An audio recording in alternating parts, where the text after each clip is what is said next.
আসসালামু আলাইকুম রহমতুল্লাহি আবরাকাতুহ। সুপ্রিয় দর্শক মণ্ডলী, আমরা এখন আছি কেরানীগঞ্জ থানায় জামিয়া ফারুকিয়া আসিমাতুল উলুম মাদ্রাসায়। এই মাদ্রাসাটি হচ্ছে কাঁঠালতলী জলারপাড়, আটি, কেরানীগঞ্জ, ঢাকায় অবস্থিত। আমরা এখন এই মাদ্রাসার যিনি প্রতিষ্ঠাতা এবং পরিচালক আলহাজ হাফেজ মাওলানা মুফতি আমির হামজা বিন হাশেম সাভারি সাহেব হুজুরের সাথে আমরা কথা বলবো এই মাদ্রাসা সম্পর্কে। আসসালামু আলাইকুম। ওয়ালাইকুম আসসালাম। ভালো আছেন? আলহামদুলিল্লাহ, ভালো আছেন জি আপনি? আলহামদুলিল্লাহ ভালো রাখছি। হুজুর, আপনাদের মাদ্রাসায় ছাত্র কতজন আছে? আলহামদুলিল্লাহ, আমাদের মাদ্রাসায় ছাত্রছাত্রী 150+ রয়েছে। 150 বর্তমানে রয়েছে, 150+ ছাত্রছাত্রী রয়েছে। আলহামদুলিল্লাহ। আপনাদের মাদ্রাসার প্রতিষ্ঠাকাল সময় কত? আলহামদুলিল্লাহ, আমি যখন এই এলাকায় আসি তখন এই জমিনটা শুধু জমিন ছিল। তখন এসে দেখলাম যে এখানে একটা মাদ্রাসা করার দরকার, এবং বিরান ভূমি বললে চলে, রাস্তাঘাটের অবস্থা তেমন ভালো ছিল না। এসে দেখলাম যেটা মাদ্রাসা প্রয়োজন। 2018 সালে আসলাম। তো ওই বছর থেকে আমরা মাদ্রাসা শুরু করি, অর্থাৎ 2018 সাল 18ই মার্চ থেকে 18ই মার্চ 2018 সাল থেকে এই মাদ্রাসার কাজ শুরু করি। অতএব ধরা যেতে পারে প্রতিষ্ঠাকাল আমাদের 2018 সাল। মাশাআল্লাহ, আলহামদুলিল্লাহ। আপনাদের মাদ্রাসার আয়ের উৎস কি? আলহামদুলিল্লাহ, আপনি অত্যন্ত সুন্দর প্রশ্ন করেছেন।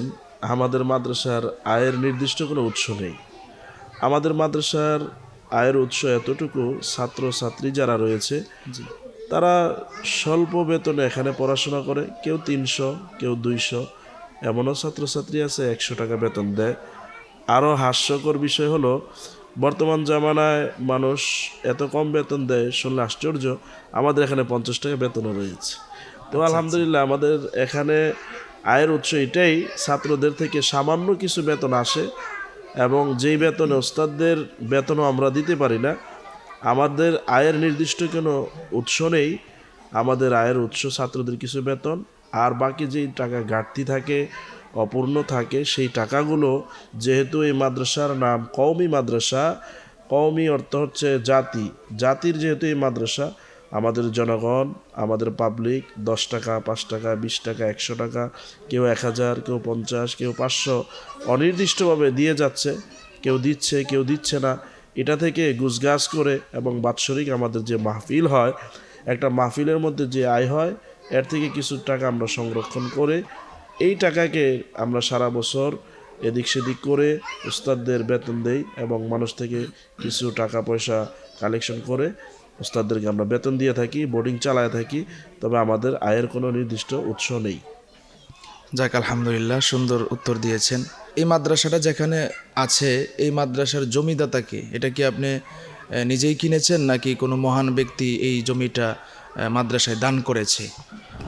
আলহামদুলিল্লাহ, অত্যন্ত গুরুত্বপূর্ণ প্রশ্ন। এই মাদ্রাসার জমিটা আমি কিনিনি। এই মাদ্রাসার জমি যিনি দিয়েছেন, যারা দিয়েছেন, তারা অত্যন্ত বড় দিলের অধিকারী লোক এবং মহৎ ব্যক্তি, তাদেরকে বললে ভুল হবে না। এবং আল্লাহ তাআলা, আমি মনে করি, কুদরতিভাবে তাদের দিলের মধ্যে মাদ্রাসার ফিকির ঢেলেছেন, মাদ্রাসা করার চিন্তা ভাবনা করিয়েছেন। যিনি এই মহৎ ব্যক্তি, যিনি এই জমিনটি দান করেছেন, এবং মাদ্রাসা শুরু করার পর থেকে যিনি আমার পাশে থেকে অত্যন্ত পরিশ্রম করেছেন, মাদ্রাসা করার ক্ষেত্রে টাকা পয়সা মানুষের কাছে চাওয়া, মানুষের কাছে যাওয়া, যিনি এই মহৎ কাজটি করেছেন, জায়গাটা দিয়েছেন আমাদের 10%। প্রথমে আমাদের যে মহৎ ব্যক্তিটি দিয়েছিলেন তিনি হচ্ছেন হাজী কামাল উদ্দিন সাহেব। আমাদের এই মাদ্রাসার মোতাওয়াল্লি যিনি, হাজী কামাল উদ্দিন সাহেব, তার বাড়ি হচ্ছে ভাওয়াল। তিনি ইতালি প্রবাসী। তার একটি ছেলে, 2টি মেয়ে রয়েছে, তার স্ত্রী রয়েছে। তারা সকলে ঐক্যমতে এই জায়গাটি মাদ্রাসার জন্য প্রথমে 10% অক্ষ করেন। আমরা পর্যায়ক্রমে 2018 সাল থেকে আজ পর্যন্ত মাদ্রাসাটা চালিয়ে যাচ্ছি। মাদ্রাসার জমির প্রয়োজন, সেই ক্ষেত্রে আমাদের আরও জমির যেহেতু প্রয়োজন, এই জন্য আমাদের হাজী কামাল উদ্দিন সাহেবের, ওনার আরও ভাই রয়েছেন, 3 ভাই। তারা 3 ভাইদেরকে যখন আমরা তাশকিল করলাম, আমরা তাদের কাছে গেলাম, বুঝালাম, এবং তাদের সাথে কথা বলার পরে আমরা জানতে পারলাম তাদের আগে থেকে নিয়ত ছিল তারা মাদ্রাসায় জমি দিবেন। তো আলহামদুলিল্লাহ মহিউদ্দিন, এরপরে আক্তার, এরপরে বাহাউদ্দিন মামা, এরপরে কামাল উদ্দিন মামার 10%, পরবর্তীতে তার ছোট 3 ভাই রয়েছেন, তার 3 ভাই আরও 2 করে 6% জমিন আমাদের মাদ্রাসায় দিয়েছেন। তো সে সুবাদে আলহামদুলিল্লাহ আমাদের মহৎ ব্যক্তি, মহান ব্যক্তি যিনি শুরু করেছেন তিনি হলেন হাজী কামাল উদ্দিন। তার উদ্যোগে, তার শুরুতে, তার চিন্তাভাবনায় 10% জমি ওয়াকফের মাধ্যমে আমরা মাদ্রাসা শুরু করেছি। আলহামদুলিল্লাহ এই মহৎ ব্যক্তির উসিলায় পরবর্তীতে তার আরও 3 ভাই, হাজী কামাল উদ্দিন সাহেবের 3 ভাই, মহিউদ্দিন ব্যাপারী, বাহাউদ্দিন ইতালি প্রবাসী এবং আক্তার হোসেন ইতালি প্রবাসী, ওনারা 3 ভাই পরবর্তী 6%, মোট 16% এই মহান ব্যক্তি কামাল উদ্দিন সাহেবের উসিলায় তারাও মহৎ কাজটি করার সুযোগ পেয়েছেন। আলহামদুলিল্লাহ আমাদের এখন মহৎ ব্যক্তি আমরা 4 জনকেই বলতে পারি, এর মধ্যে অন্যতম মহৎ ব্যক্তি হচ্ছেন আমাদের হাজী কামাল উদ্দিন সাহেব। আলহামদুলিল্লাহ, আপনাকে অসংখ্য ধন্যবাদ। তো আপনাদের যে মাদ্রাসা এখানে আছে, এ পর্যন্ত মাদ্রাসা থেকে কতজন হাফেজ হয়েছে? আপনাদের মাদ্রাসা সম্ভবত হেফজ নাজারা নুরানি, যতটুকু আমি ব্যানারে দেখেছি। তো এখান থেকে হাফেজ হয়েছে কতজন? আলহামদুলিল্লাহ, আনন্দের সাথে জানাচ্ছি আমাদের মাদ্রাসার সময় চলছে প্রতিষ্ঠাকাল থেকে আজকে পর্যন্ত সময় চলছে 7 বছর রানিং চলছে। আমরা 8 বছরে পদার্পণ করব ইনশাল্লাহ। তো আমাদের এখান থেকে আমরা হেফজখানা খুলেছি, খুব একটা বেশি লম্বা সময় হয়নি। আমাদের এখান থেকে 6 জন ছেলে কোরআনুল কারীম, পবিত্র মহাগ্রন্থ আল কোরআন, কোরআন শরীফকে তারা খতম করেছেন। আমাদের এই মাদ্রাসা থেকে 6 জন ছাত্র কোরআনুল কারীম খতম করেছেন। আলহামদুলিল্লাহ, অত্যন্ত আনন্দের সাথে জানাচ্ছি, শুধু খতমই করেছেন এমনটি নয়, আমাদের ওস্তাদদের অত্যন্ত পরিশ্রম, অক্লান্ত পরিশ্রমে আমাদের এখানে আঞ্চলিক বোর্ড রয়েছে, একাধিক বোর্ড রয়েছে কেরানীগঞ্জে, এবং বিভিন্ন পরিষদ রয়েছে, বিভিন্ন জায়গায় আমাদের ছাত্ররা প্রতিযোগিতা দিয়েছে। আলহামদুলিল্লাহ আপনাদের দোয়ার বরকতে, দোয়ার বদৌলতে জামিয়া ফারুকিয়া আসিফুদ্দিন মাদ্রাসা থেকে 6 জন ছাত্র হেফজ সমাপন করেছে, হেফজ শেষ করেছে, এবং তারা প্রতিযোগিতা দিয়ে 1, 2, 3 এবং সুনামের সাথে মেধা তালিকায় তারা আসতে পেরেছে। আলহামদুলিল্লাহ আমাদের সফলতা, এবং মাদ্রাসা থেকে এই পর্যন্ত বের হয়েছে হেফজ বিভাগ থেকে 6 জন ছাত্র সুনামের সাথে হেফজ শেষ করে আলহামদুলিল্লাহ এখান থেকে বিদায় নিয়েছে। আরও একটি সুসংবাদ হচ্ছে, আমাদের এই মাদ্রাসা থেকে যে মেয়েরা আস্তে আস্তে বড় হচ্ছে, তারা বিভিন্ন মহিলা মাদ্রাসায় গিয়ে আমাদের ছাত্রীরা সুনামের সাথে ইন্টারভিউয়ের মাধ্যমে ভালো ভালো মহিলা মাদ্রাসায় সুযোগ পেয়েছেন। আলহামদুলিল্লাহ। এবং সেই জায়গায় তারা 1, 2, 3 রেজাল্ট এই পর্যন্ত প্রথম স্থান, দ্বিতীয় স্থান, তৃতীয় স্থান অধিকারী হয়ে সুনামের সাথে, কৃতিত্বের সাথে আমাদের মাদ্রাসার সুনাম তারা ওই মাদ্রাসা আজ পর্যন্ত করে যাচ্ছেন। এটা হচ্ছে আমাদের বড় সফলতা। আলহামদুলিল্লাহ। হুজুরের কাছে আরেকটি প্রশ্ন ছিল, সেটি হলো, যেহেতু এখন বর্তমানে অনলাইন এই ভিডিওটা হয়তো বা সারা পৃথিবীতে যাবে, তো আপনাদের মাদ্রাসার কোনো প্রয়োজন যদি থাকে হয়তোবা জানাতে পারেন, যেটা হয়তোবা কোনো এমন মহান ব্যক্তি যদি হয় যে আমি মাদ্রাসায় এটা দিয়ে দিব, এরকম কোনো প্রয়োজন থাকলে, হাজত থাকলে বললে, আল্লাহ তাআলা যদি কোনো ব্যক্তিকে তৈরি করে দেন, এই ভিডিওটা দেখার পরে যদি কোনো ব্যক্তির মন চায় যে আমি মাদ্রাসায় সেটা দিব, তো এটাও ইনশাআল্লাহ একটু জানাতে পারেন। আলহামদুলিল্লাহ আমাদের মুফতি আনোয়ার হোসেন সিদ্দিকী সাহেব অত্যন্ত সুন্দর প্রশ্ন করেছেন, এবং আমাকে একটি কথা বলতে বলেছেন যে আমাদের মাদ্রাসার কোনো হাজত আছে কি না। তো আলহামদুলিল্লাহ আমি আমাদের এই মাদ্রাসার ওস্তাদদেরকে সবসময় বলি যে হাজত থাকবে, হাজত মরণ পর্যন্ত শেষ হবে না। হাজত আমরা প্রথমে আল্লাহ তাআলার কাছে পেশ করব, তাহাজ্জুদের মাধ্যমে, নফল ইবাদতের মাধ্যমে, জিকির আজকারের মাধ্যমে, কোরআন তেলাওয়াতের মাধ্যমে আমরা প্রথমে আল্লাহ তাআলার কাছে পেশ করে থাকি, পেশ করব। যেমন আজকে গতকালকে আমার মাদ্রাসার যিনি বোর্ডিং ম্যানেজার রয়েছেন কারি মুজাম্মেল হোসেন সাহেব, উনি দৌড়ে আসলেন, হুজুর আলু শেষ হয়ে গেছে, তেল শেষ হয়ে গেছে, বাজার নাই। তখন আমি বললাম ইনশাআল্লাহ ব্যবস্থা হবে, কোত্থেকে হবে আমিও জানি না। তো ওনাকে আমি আশ্বাস দিলাম আল্লাহ তাআলার উপর ভরসা করে এবং বলে দিলাম কারি সাহেব আমার কাছে আসার আগে আল্লাহ তাআলার কাছে চাবেন। তো আমি সকলের কাছে এটা বলতে চাই, আপনারা দোয়া করবেন প্রথমেই যেন আমরা আল্লাহ তাআলার মুখাপেক্ষী হই। যেহেতু আল্লাহ তাআলা ওয়াসিতা রাখছেন, মাধ্যম রেখেছেন, এজন্য আপনাদের কাছে বলা, আমাদের মাদ্রাসা চালানোর জন্য অনেক টাকার প্রয়োজন হয়।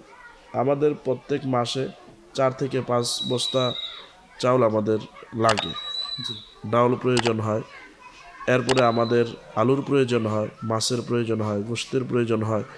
বোর্ডিং থেকে যে আয় আসে ছাত্রদের থেকে, এটা 3-4 জনের পিছনেই খরচ হয়ে যায়। সম্পূর্ণ বোর্ডিংটা চলে আমাদের অনুদানের মাধ্যমে। আমাদের দর্শক যারা রয়েছেন, মাদ্রাসার হিতাকাঙ্ক্ষী রয়েছেন, শুভাকাঙ্ক্ষী রয়েছেন, মাদ্রাসার যারা দান সদকা করেন, ডোনার রয়েছেন, তাদের দানের মাধ্যমে আমাদের বোর্ডিংটা চলে। আমাদের মাদ্রাসায় আগেই বলেছি নির্দিষ্ট কোনো আয়ের উৎস নেই, যেহেতু এতিম ছাত্ররা এখানে পড়াশোনা করে, অসহায় ছাত্র, গরিব মেধাবী গরিব ছাত্ররা এখানে পড়াশোনা করে। আমি আপনাদের কাছে বলবো, আপনারা যদি সকলে মিলেমিশে মাদ্রাসার জন্য এগিয়ে আসুন, তাহলে মাদ্রাসার অনেক উপকার হবে। এতিম অসহায় গরিব মেধাবী ছাত্ররা পড়াশোনার সুযোগ পাবে।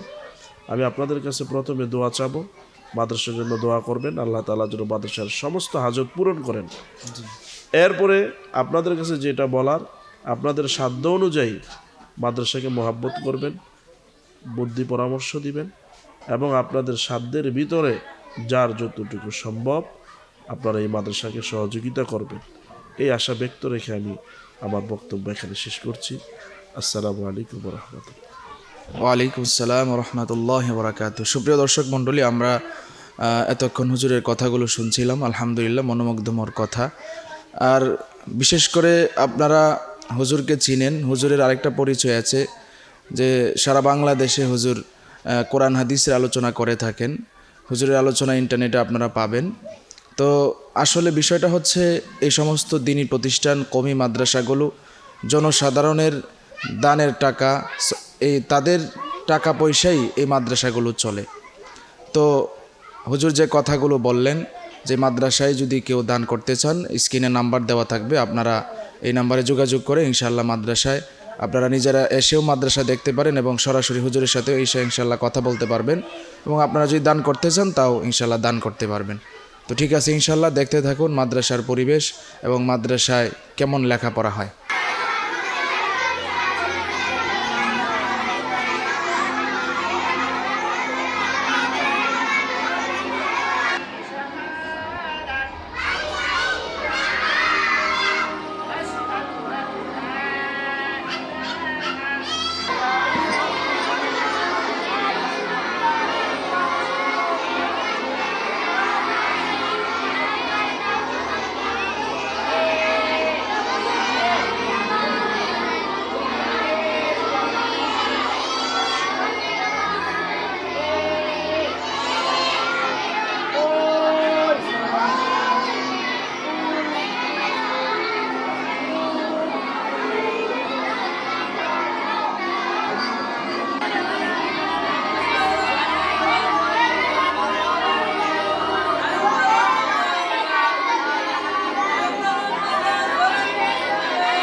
সুপ্রিয় দর্শক, আমরা এখন এই মাদ্রাসার নাজেমে তালিমাত যিনি, ওনার সাথে আমরা ইনশাআল্লাহ কথা বলবো। আসসালামু আলাইকুম রহমতুল্লাহ। ওয়ালাইকুম আসসালাম রহমতুল্লাহি ওয়া বারাকাতুহু। ভালো আছেন? আলহামদুলিল্লাহ। যে আপনার নামটা যদি একটু বলতেন। আমার নাম মুফতি নাজমুল হুদা। আপনার মাদ্রাসার পড়াশোনা কোন পর্যন্ত এবং কি কি বিভাগ রয়েছে? আমাদের এখানে নুরানি বিভাগ, নাজেরা বিভাগ এবং হেফস বিভাগ। নুরানি বিভাগ পেলে থেকে 4র্থ শ্রেণী পর্যন্ত আমাদের এখানে। আপনার মাদ্রাসার কোনো সাফল্যতা আছে কিনা এই বিষয়টা একটু বলুন। আমাদের মাদ্রাসার সাফল্য আছে। আমাদের এই মাদ্রাসা থেকে বিভিন্ন জায়গায় প্রতিযোগিতায় অংশগ্রহণ করেছে। আল্লাহর রহমতে 1, 2, 3 এবং 3টা পুরস্কারই নিয়ে আসছে আমাদের মাদ্রাসার ছাত্ররা। এবং আমাদের এখানে একটা আঞ্চলিক বোর্ড আছে, কেরানীগঞ্জের আঞ্চলিক বোর্ড আল ইসলাহ আঞ্চলিক বোর্ড। এখানেও আমাদের ছাত্ররা পরীক্ষায় অংশগ্রহণ করেছে, এখানেও সাফল্যতার সাথে উত্তীর্ণ হয়েছে, কয়েকজন মুমতাজও হয়েছে। আলহামদুলিল্লাহ আমাদের এখানে আলহামদুলিল্লাহ আমরা শুকরিয়া আদায় করি, আমাদের ছাত্ররা যেখানেই যায় সেখানেই সাফল্যতা নিয়ে আসে মাদ্রাসায়। আলহামদুলিল্লাহ। আপনাদের এখানে কি শুধু আরবি পড়ানো হয় নাকি বাংলা, ইংরেজি, অঙ্ক এগুলো আছে? না, এখন যেহেতু আমাদের দেশটা চলতেছে ডিজিটাল যুগ এবং আধুনিক বাংলাদেশ, তো সেই ক্ষেত্রে আমরা আরবি যেভাবে পড়াই ওভাবে পাশাপাশি বাংলা, অঙ্ক, ইংরেজি এবং ভূগোল, ইতিহাস সব কিছুই আমাদের এখানে আছে, সমানতালে চলে। এবং আমরা চ্যালেঞ্জ দিয়ে বলতে পারি যে স্কুলের থেকে আমাদের এখানে বাংলা, অঙ্ক, ইংরেজি আরও ভালোভাবে পড়ানো হয়, মেহনত করানো হয় এবং হাতের লেখার প্রতি আলাদা ওদের পিছনে সময় দেওয়া হয়, যাতে পড়ার পাশাপাশি হাতের লেখাটাও সুন্দর হয়। মাশাআল্লাহ, জাযাকুমুল্লাহ। আপনাদের এখানে পড়াশোনার পাশাপাশি বাচ্চাদেরকে আর কি শেখানো হয়? আমাদের এখানে পড়ার পাশাপাশি আদব, আখলাক, শিষ্টাচার এবং বাড়িতে যে মা বাবার সাথে কীরকম ব্যবহার করবে এবং যাকে দেখবে সালাম দিবে, ভালো ব্যবহার করবে এবং সাপ্তাহিক আমাদের গজল, কেরাত এবং বিভিন্ন রকমের বিনোদনমূলক প্রতিযোগিতা আমাদের এখানে হয়, এটা আমাদের এখানে আছে। মাশাআল্লাহ। আপনাদের এখানে পড়াশোনার উন্নতির জন্য কি সিস্টেম রয়েছে? আমাদের এখানে পড়ালেখার উন্নতির জন্য যে আমরা যে পড়ালেখা করাচ্ছি, এটা তো আমরা নিজেরা এটা বলতে পারবো না যে আমাদের পড়ানোটা কি উন্নতি হচ্ছে কি না। এজন্য আমাদের বাইরে থেকে সিস্টেম আছে এখানে, এবং বাইরে থেকে প্রশিক্ষক এনে বা পরীক্ষক এনে আমাদের এখানে পরীক্ষা নেওয়া হয় যে আমাদের ছাত্রদের পরীক্ষার উন্নতি কতটুকু হচ্ছে, আমাদের কি অবনতি না উন্নতি, এভাবে আমরা নির্ণয় করি পড়ালেখাটা। মাশাআল্লাহ। তো সম্মানিত দর্শক, আমরা এই মাদ্রাসার যিনি নাজিমে তালিমাত, ওনার কাছ থেকে আমরা অনেক কিছু জানলাম। আরেকটা বিষয় আপনার কাছে জানার ছিল, সেটা হচ্ছে দর্শকদেরকেও আমরা ইনশাআল্লাহ জানাবো। সেটা হচ্ছে অনেক সময় অনেক অভিযোগ আমরা শুনি, যে অভিযোগটা আসলে অনেকেরই শুনতে হয় যে মাদ্রাসায় বেশি মারামারি করে কিংবা ছাত্রদেরকে মানসিক চাপ দেওয়া হয়। তো বাহির থেকে দেখা যায় এই বিষয়টা নিয়ে অনেক সমালোচনা হয়। তো আপনাদের এখানে এই বিষয়টা কিভাবে, যদি একটু বলতেন। আমাদের এখানের বিষয়টা হলো যে আসলে তো সে আগে যেই এটা ছিল ওইভাবে এখন শাসন করা হয় না। এখন আমরা চেষ্টা করি যতদূর ভালোবাসা দিয়ে ছাত্রদেরকে আদর করে এদেরকে পড়ালেখাটা শেখানো। অনেক জায়গায় দুর্ঘটনা ঘটে, এটা আমাদের এখানে নেই। আমাদের এখানে সম্পূর্ণ নিষিদ্ধ যে ছোট বাচ্চাদেরকে মারা যাবে না, পেটানো যাবে না, এদেরকে আদর ভালোবাসা দিয়ে এদেরকে কাছে টেনে এদেরকে পড়ালেখা শেখানো হবে। তা আমরা এভাবেই এদেরকে করতেছি। আমাদের প্রত্যেকটা শিক্ষকদেরকে বলে দেওয়া আছে যে আপনারা কোনো বাচ্চাদেরকে অতিরিক্ত শাসন করবে না। সুশাসন যেটা আছে, যে পড়ালেখার উন্নতির জন্য যে স্বাভাবিক যেটুক না করলেই নয়, এতটুকু। অতিরিক্ত আমাদের এখানে কোনো শাসন করার কোনো পারমিশন নাই কোনো শিক্ষকের। মাশাআল্লাহ, আপনাকে অসংখ্য ধন্যবাদ আমাদেরকে সময় দেওয়ার জন্য।